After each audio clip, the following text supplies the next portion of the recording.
मैं मौलाना अबुल कलाम आज़ाद हूँ। मेरा असली नाम अबुल कलाम मोहिउद्दीन अहमद है। मैं 11 नवंबर 1888 को मक्का मुक़द्दस में पैदा हुआ और मेरी परवरिश इल्म, किताबों और तफक्कुर के साये में हुई। बचपन से ही मेरे हाथ में खिलौनों से ज़्यादा किताबें, अरबी, फ़ारसी, उर्दू और अंग्रेज़ी मैंने बहुत कम उम्र में सीख ली। इल्म मेरे लिए सिर्फ पढ़ाई नहीं था, बल्कि एक जिम्मेदारी था। जब मैंने भारत की हालत देखी तो मेरा दिल कांप उठा। एक तरफ अंग्रेजी हुकूमत का जुल्म, दूसरी तरफ हिंदुस्तानियों की मजबूरी और खामोशी। मैंने कलम उठाई, मैंने अल हिलाल और अल बलाग अखबार निकाले। मेरी कलम ने वो आग जलाई जिससे ब्रिटिश शासन डर गया। मेरी हर पंक्ति उन्हें चुभती थी। मुझे कई बार जेल में डाला गया, कभी रांची, कभी अहमदनगर का किला। लेकिन याद रखना, जेल की दीवारें मेरी सोच को कैद नहीं कर सकी। मैंने साफ कहा था, हिंदू और मुसलमान भारत की दो आंखें हैं।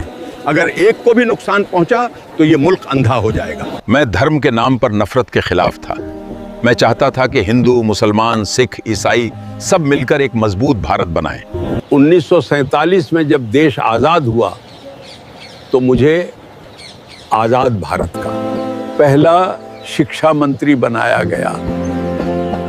मैंने कहा, किसी मुल्क की असली ताकत उसकी फौज नहीं, बल्कि उसकी तालीम होती है। आजकल कुछ लोग कहते हैं कि मौलाना लोगों को पढ़ना लिखना नहीं आता, जबकि सच्चाई ये है कि एक मौलाना जितना पढ़ा लिखा होता है उतना किसी आम इंसान को भी नहीं आता। आज के IIT, UGC, कई बड़े तालीमी इदारे मेरी ही सोच का नतीजा है। अगर आपको ये वीडियो पसंद आए तो लाइक, शेयर, सब्सक्राइब और कमेंट ज़रूर करें। मैं मौलाना अबुल कलाम आज़ाद हूँ। मेरा असली नाम अबुल कलाम मोहिउद्दीन अहमद है। मैं 11 नवंबर 1888 को मक्का मुक़द्दस में पैदा हुआ और मेरी परवरिश इल्म, किताबों और तफक्कुर के साये में हुई।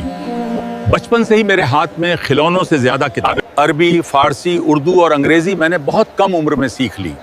इल्म मेरे लिए सिर्फ पढ़ाई नहीं था, बल्कि एक जिम्मेदारी था। जब मैंने भारत की हालत देखी तो मेरा दिल कांप उठा। एक तरफ अंग्रेजी हुकूमत का जुल्म, दूसरी तरफ हिंदुस्तानियों की मजबूरी और खामोशी। मैंने कलम उठाई, मैंने अल हिलाल और अल बलाग अखबार निकाले। मेरी कलम ने वो आग जलाई जिससे ब्रिटिश शासन डर गया। मेरी हर पंक्ति उन्हें चुभती थी। मुझे कई बार जेल में डाला गया, कभी रांची, कभी अहमदनगर का किला। लेकिन याद रखना, जेल की दीवारें